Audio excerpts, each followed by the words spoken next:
तू व्यभिचार ना करना। आज पहला भाग हम देखेंगे इसमें, और दूसरा भाग हम बाद में निर्गमन की किताब 20 अध्याय उसका 14 पद में लिखा है कि तू व्यभिचार ना करना। पहला कुरिन्थियों 6 अध्याय उसका 18 पद में इस प्रकार से लिखा है, व्यभिचार से बचे रहो। जितने और पाप मनुष्य करता है वे देह के बाहर हैं, परंतु व्यभिचार करने वाला अपनी ही देह के विरुद्ध पाप करता है। व्यभिचार का पाप एक ऐसा पाप है जो मनुष्य अपनी देह के विरोध में गुप्त रूप से करता है। कितनी बार यह पाप खुलकर सामने नहीं आता, लेकिन परमेश्वर की दृष्टि से छिपा नहीं रहता है।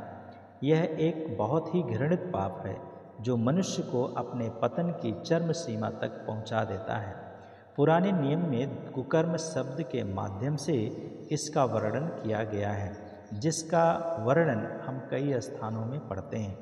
ऐसा ही एक वर्णन उत्पत्ति 34 अध्याय और उसका 2 पद में भी पाया जाता है।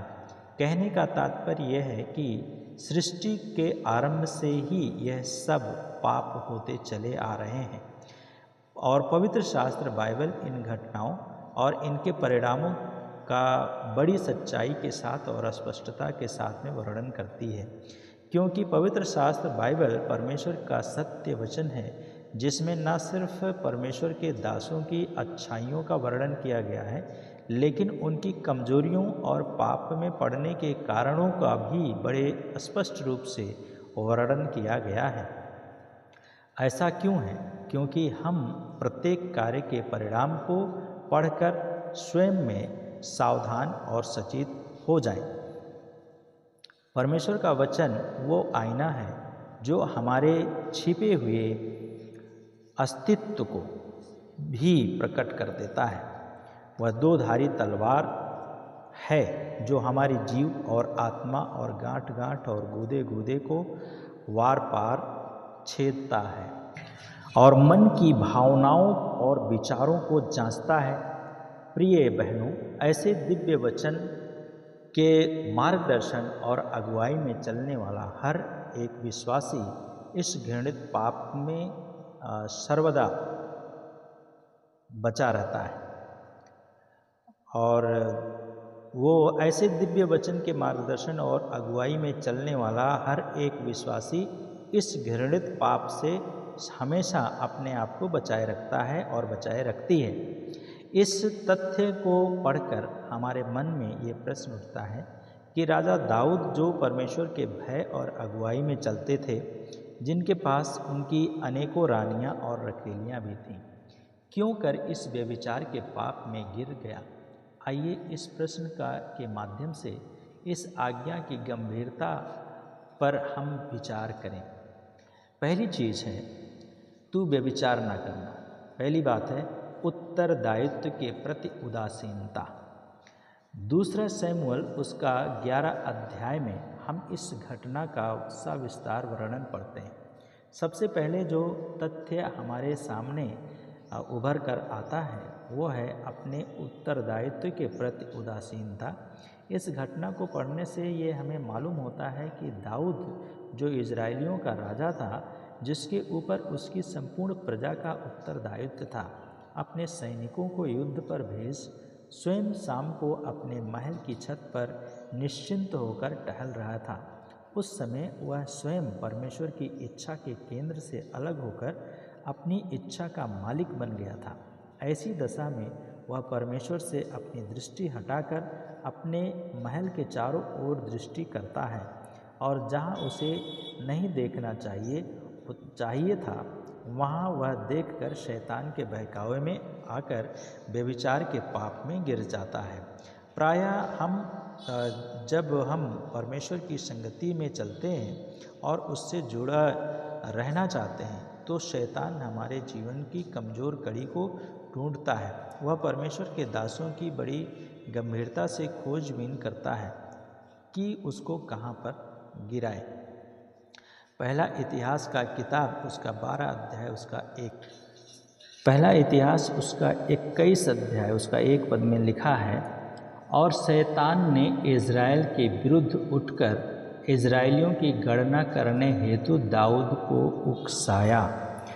शैतान परमेश्वर के दासों को उकसाता है कब? जब वे परमेश्वर की इच्छा के केंद्र बिंदु से अलग होकर स्वयं अपनी इच्छा के मालिक बन बैठते हैं या मालिक बन जाते हैं। अपने उत्तरदायित्व को भूलकर यहाँ अनुचित स्थानों में ताकने लगते हैं। ऐसे समय में हमारे ध्यान का केंद्र परमेश्वर नहीं परंतु शारीरिक अभिलाषाएं बन जाती हैं। प्रिय बहनों और भाइयों, व्यभिचार का पाप हमारे देखने के तरीके पर निर्भर करता है। यदि हमारी दृष्टि निर्मल है तो हम इस पाप से बचे रहेंगे। मत्ती 6 उसका 22 में लिखा है, शरीर का दिया आँख है, इसलिए यदि तेरी आँख निर्मल हो तो तेरा सारा शरीर भी उजियाला होगा। हमें अपनी दृष्टि को पवित्र रखना है। पौलुस तीमुथियुस को लिखता है, बूढ़ी स्त्रियों को माता जानकर, जवान स्त्रियों को पूरी पवित्रता में बहन जानकर समझा दे। आज हम परमेश्वर के दासों को किस दृष्टि से देखते हैं या किस दृष्टि से हमें देखना चाहिए, यह कितना स्मार्ट है, कितना हैंडसम है, और चाहे वो भाई हो या बहन हो, वो दोनों देखता है। इसलिए हमारा पारिवारिक जीवन, हमारा मसीही जीवन कैसा चल रहा है आज के समय में, ये हमें जानने की आवश्यकता है। और क्या हम ये देखते हैं कि इसे परमेश्वर की आत्मा का कितना अधिक अभिषेक प्राप्त है और उसके लिए परमेश्वर का धन्यवाद करते हैं। बहनों, यदि आज के संसार पर हम दृष्टि करते हैं तो इस अपराध के अधिकांश दोषी हम और आप ही हैं।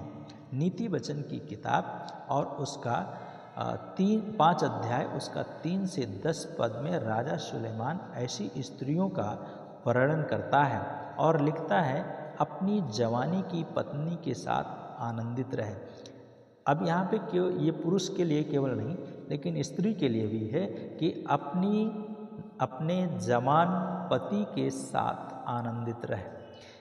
पत्नी के साथ, पति के साथ, दोनों एक दूसरे के साथ आनंदित रहें। इस सत्य को पढ़कर व्यभिचार के पाप में पड़ने से हम बचे रह सकते हैं।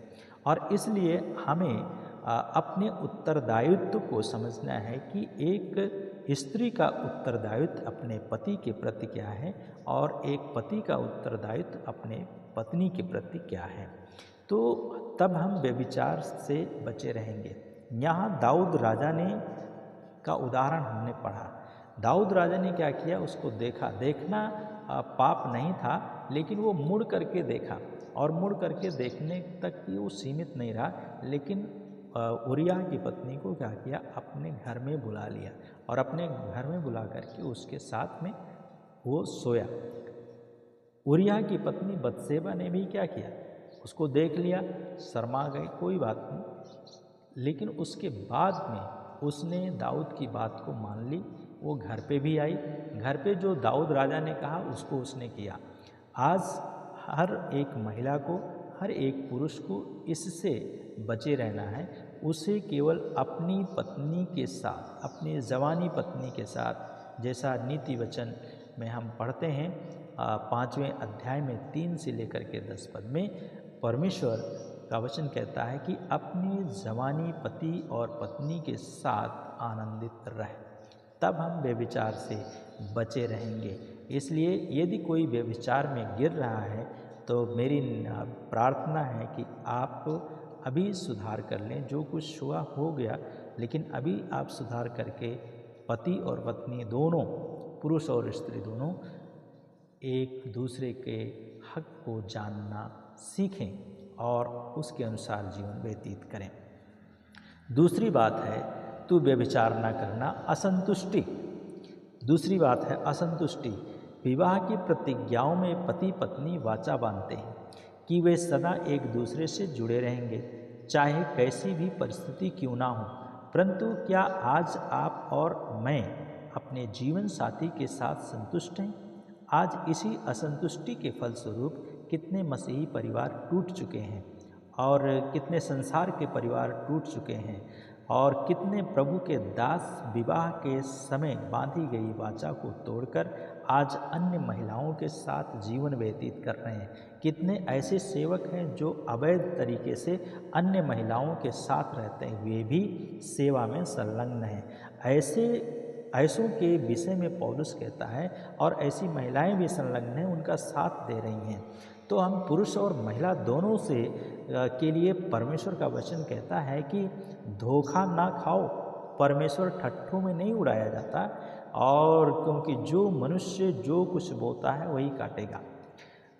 गलातियों की किताब में इस बात को हम लोग पढ़ते हैं।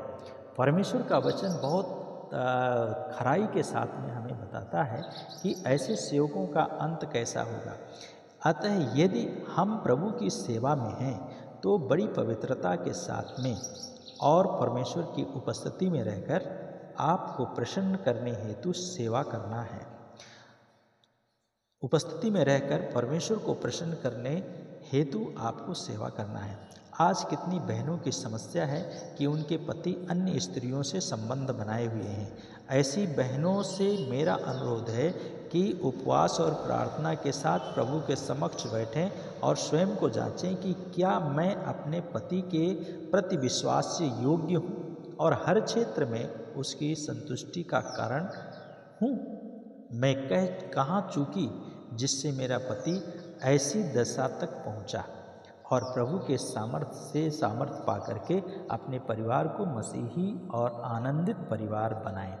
नीति वचन की किताब 31 अध्याय 10 पद में लिखा है, उसके पति के मन में उसके प्रति विश्वास है। क्या उसका पति आप पर विश्वास करता है? विश्वास ही वैवाहिक जीवन में को दृढ़ता प्रदान करता है। इसलिए हमें हमारा जीवन में असंतुष्टि नहीं होना चाहिए। जैसे परमेश्वर ने आपको जोड़ा है, जैसे आप परमेश्वर के साथ में हैं, जैसा भी आपका पति है पत्नी है, आप उनके साथ में मेल के साथ में रहें, संतुष्टि के साथ में रहें। असंतुष्टि की आत्मा को निकालकर संतुष्टि की आत्मा में आप चलें, क्योंकि ये बाइबल का नियम है। तीसरी बात है, तू व्यभिचार ना करना। सीमाओं के प्रति जागरूकता में कमी। सीमाओं के प्रति जागरूकता में कमी। प्रत्येक व्यक्ति के जीवन शैली की कुछ सीमाएं हैं जिन्हें समाज ने निर्धारित किया है। व्यभिचार के पाप से बचने हेतु हमें अपनी सीमाओं के प्रति जागरूक रहना है।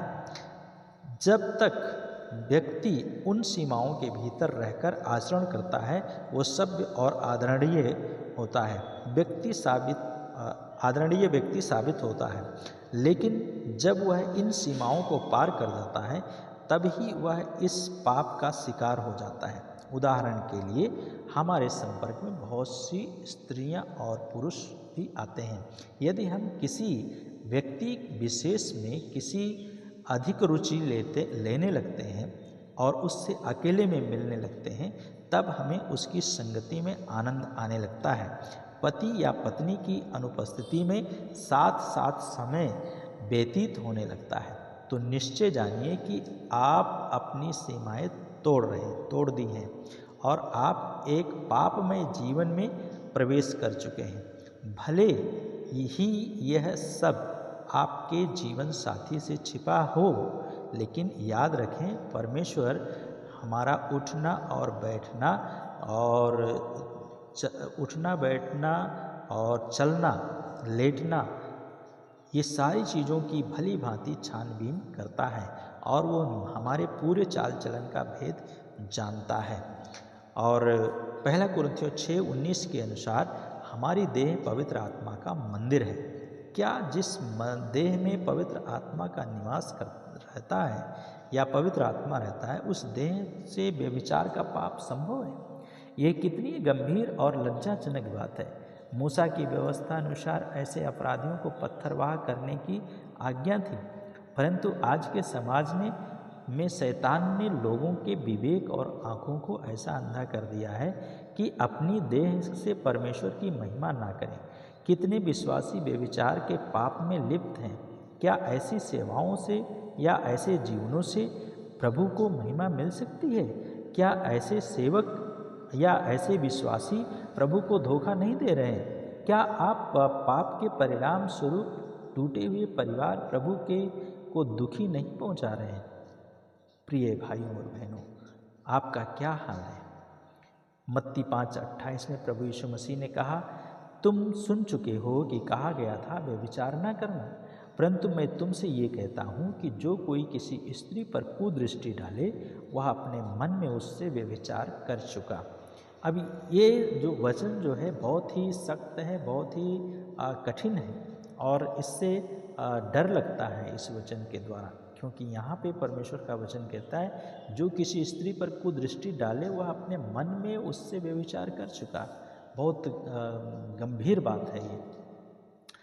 क्या आपने कभी इस नई वाचा पर गंभीरता से विचार किया है?